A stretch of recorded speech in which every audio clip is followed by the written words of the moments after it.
Hello friends, welcome to Lavanya Haris kitchen.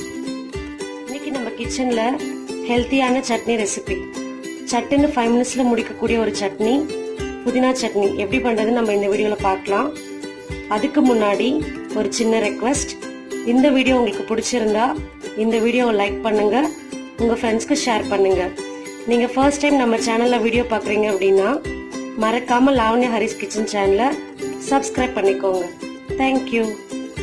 புதினா சட்னி செய்யறதுக்கு ஒரு பேன்ல கொஞ்சமா எண்ணெய் சேர்த்துக்கலாம்.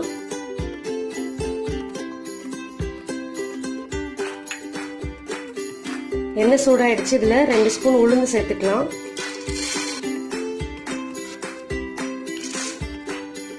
உளுத்தம் பருப்பு நல்லா கோல்டு கலர்ல சேஞ்ச் ஆயிட்டு வரட்டும், அது வரைக்கும் வெயிட் பண்ணிக்கலாம்.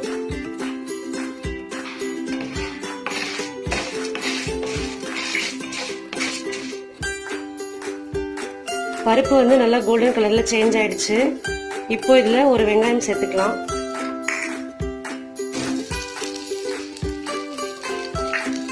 இது கூடவே 4 பச்சை மிளகாய், ஸ்மால் சைஸ் அளவுக்கு புளி, 3 பல் பூண்டு, இஞ்சி ஒரு 2 சின்ன பீஸ் சேர்த்துக்கலாம்.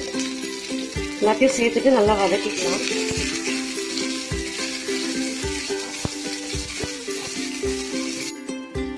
வெங்காயம் பச்சை மிளகாய் எல்லாமே நல்லா வதங்கிடுச்சு.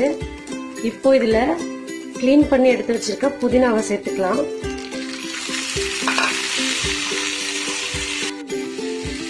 அடுத்ததா இதோட கிளீன் பண்ணி எடுத்து வச்சிருக்க கொத்தமல்லி தழையும் சேர்த்துக்கலாம். எல்லாத்தையும் நல்லா வதக்கிக்கலாம். ரொம்ப நேரம் வதங்க வேண்டாம். புதினா லைட்டா சுருண்டு வந்தாலே போதும்.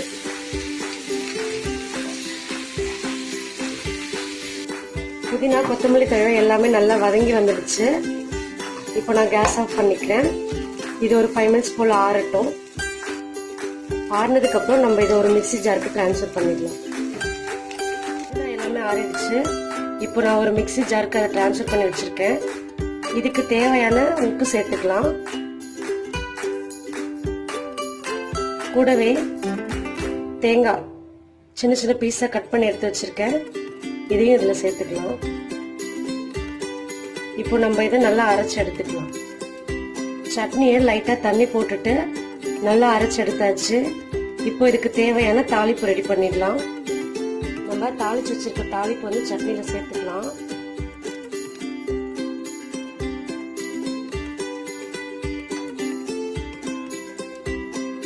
அவ்வளோதாங்க, நம்மளோட புதினா சட்னி சட்டுன்னு 5 மினிட்ஸ்ல ரெடி ஆயிடுச்சு. நீங்களும் இந்த சட்னியை ட்ரை பண்ணி பாருங்க.